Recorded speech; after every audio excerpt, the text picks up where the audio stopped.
Didier de Gueldre, il y a plus ou moins un an, on se trouvait ici dans le studio pour évoquer vos missions du côté de Visé. Ces dernières ont quelque peu changé. On vous voit notamment à tous les matchs de l'URSL. Bah, c'est vrai que par rapport il y a un an, bah, les choses ont légèrement changé. Euh, Pourquoi? Bah, parce que enfin, les coachs, d'abord Bernard Smith et puis José Riga, ont estimé qu'un œil, enfin 2 yeux supplémentaires dans une tribune allait amener peut-être un peu plus de clarté dans les corrections de mi-temps, etc., etc. Donc voilà aussi pourquoi, depuis le début de la saison, je vais dire, je suis actif aussi le jour de match de l'équipe. Avec une première mi-temps passée en tribune, qu'est-ce que vous y faites?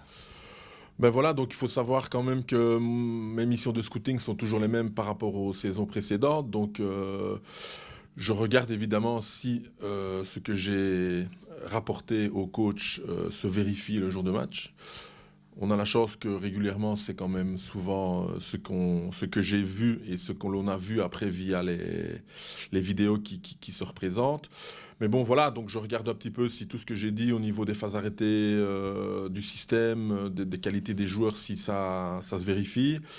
J'essaye aussi de voir d'un peu plus haut sans vraiment être focus sur l'équipe, ce qu'un coach fait et ce que les coachs font, donc on est un peu plus attentif à son équipe. Ben moi j'essaye de voir un petit peu si on pourrait améliorer certaines choses par rapport à l'équipe adverse.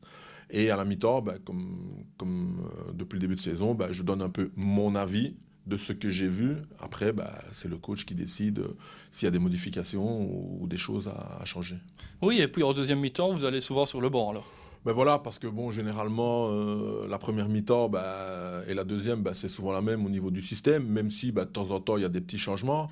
Maintenant, pourquoi aller sur le banc deuxième mi-temps? Parce que c'est toujours agréable d'être un petit peu plus sur le terrain, de vivre un petit peu l'atmosphère d'un banc et d'une équipe que de regarder les deux mi-temps en tribune.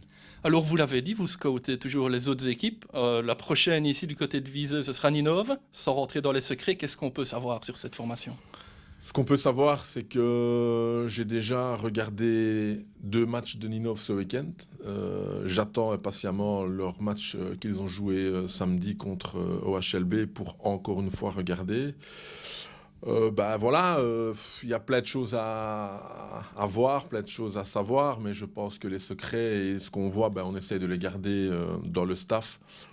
Pourquoi? Parce que le scouting de samedi n'est pas la vérité du dimanche d'après, donc c'est toujours un peu délicat de donner son avis. C'est pour ça que beaucoup de personnes au club me demandent souvent un peu un avis sur l'adversaire que je suis allé voir, mais je donne très rarement des infos parce que, encore une fois, ce que j'ai vu, c'est peut-être pas ce qui va se passer. Et c'est ce qui fait la beauté du foot, c'est que, voilà, comme je dis, un dimanche n'est pas l'autre. Et si je dis, voilà, Ninove est très mauvais et qu'ils viennent ici, qu'ils nous battent 0-3, ou que je dis, Ninove est très fort et qu'on gagne 4-0, on va me dire, mais attends, qu'est-ce que tu as raconté? Donc j'aime autant garder ça dans le staff, comme je l'ai toujours fait. Pour terminer, Didier, vous retouchez au banc, vous vous asseyez sur ce dernier en seconde période du côté de Visé, on l'a signalé précédemment. Le coaching, il ne vous manque toujours pas?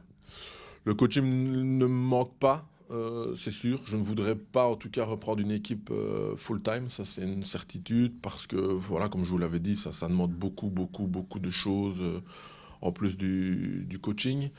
Maintenant, c'est vrai que l'ambiance d'un vestiaire, l'ambiance d'un match, les avant-matchs où il y a quand même un petit peu d'adrénaline, etc., etc., c'est vrai que ça me manque un petit peu. Mais ici, depuis le début de saison, je retrouve vraiment quelque chose qui me plaît.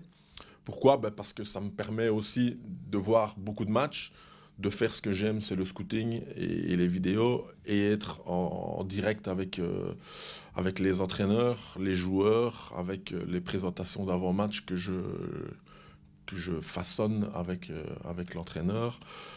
Ça me permet aussi de vivre à l'intérieur d'un vestiaire, de sentir un peu les joueurs, parce que c'est bien d'aller voir des matchs, mais parfois, savoir un peu ce que son équipe est capable de faire, voir un peu si on a les spécificités pour mettre l'équipe adverse en difficulté par rapport à ce que j'ai vu, c'est bien aussi. Et aussi, le travail que je fais aussi, c'est aussi le gros débriefing de notre match. Parce que ça, je voulais aussi le dire que, encore une fois, le club a investi dans une caméra automatique qui nous permet d'avoir les images, en plus de celles de votre caméraman, qui nous permet d'avoir les images pratiquement en direct du match que l'on a joué, avec une vue beaucoup plus haute, qui nous permet au niveau du découpage et de l'analyse d'être encore un petit peu plus précis. Et je vais dire, voilà, donc l'important pour moi, scouting, très bien, mais connaître aussi notre équipe et nos spécificités pour essayer de mettre l'équipe adverse en difficulté, pour moi, c'était vraiment quelque chose d'important. Eh bien, merci Didier. On se retrouve donc ce dimanche face à Ninove pour la prochaine rencontre des Oies, en espérant évidemment que les conditions climatiques le permettent. Merci.